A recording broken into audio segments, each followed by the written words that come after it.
much sleep last night. I'm anxious at the same time, but I'm nervous because I don't know what to expect. Just pick it up, baby, pick it up, pick it up. Forget about fatigue. You're not tired, let's go. We're not tired. Non-stop, unbelievable, just dying. So CP, show me what you got, baby, stay low. Good, good. You know, now I look back on it, we had to have that type of training camp because, you know, we're the underdogs going into every game. We have to practice a little bit harder, you know, than everybody else. And Coach was just trying to get the most out of us and try to make sure we was ready for the season. NBA training camps can be tough on everyone, especially rookies. But as the season approached, the entire Hornets organization would be left struggling to cope with the devastating impact of Hurricane Katrina.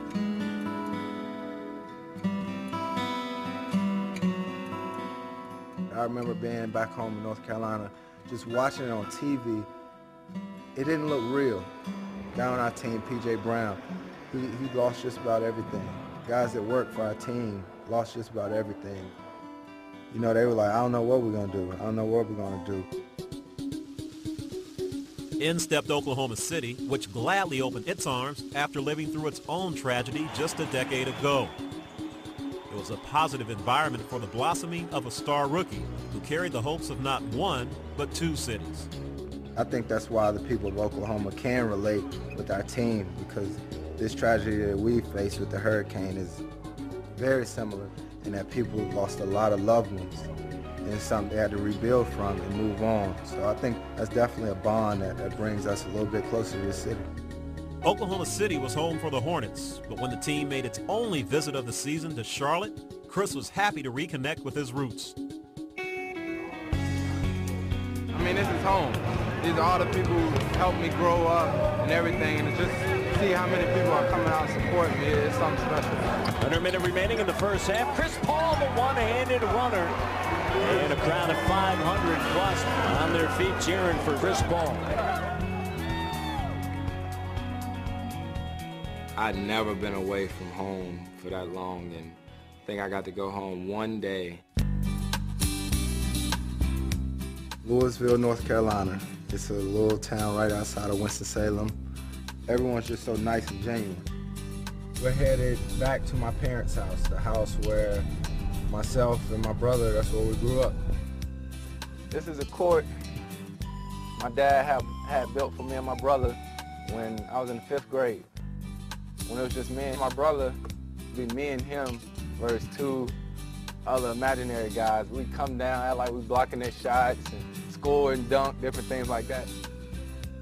My dad was, you know, nice enough to give me and my brother this court and said, go out there and work as hard as you can, and, you know, thank God you're in the NBA now. After reaching the NBA, Paul had a mission, reviving a team that won only 18 games the season before he arrived.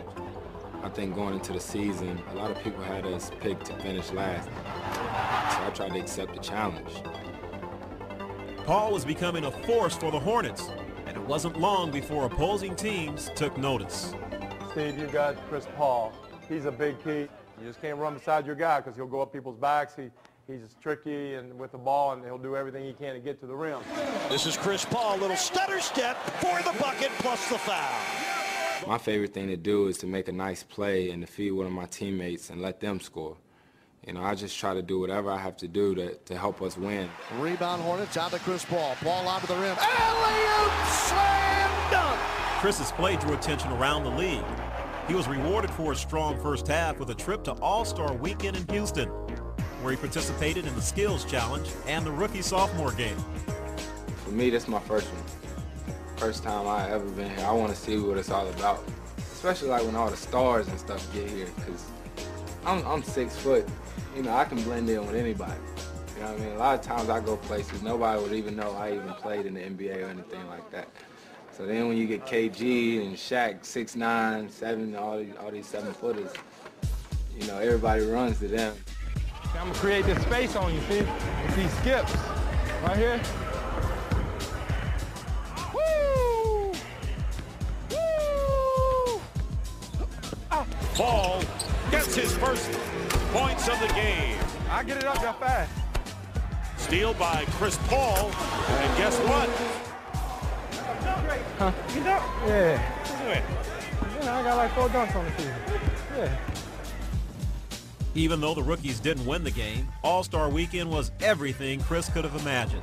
But now, this precocious rookie would have to lead his team in a playoff chase in the season's second half.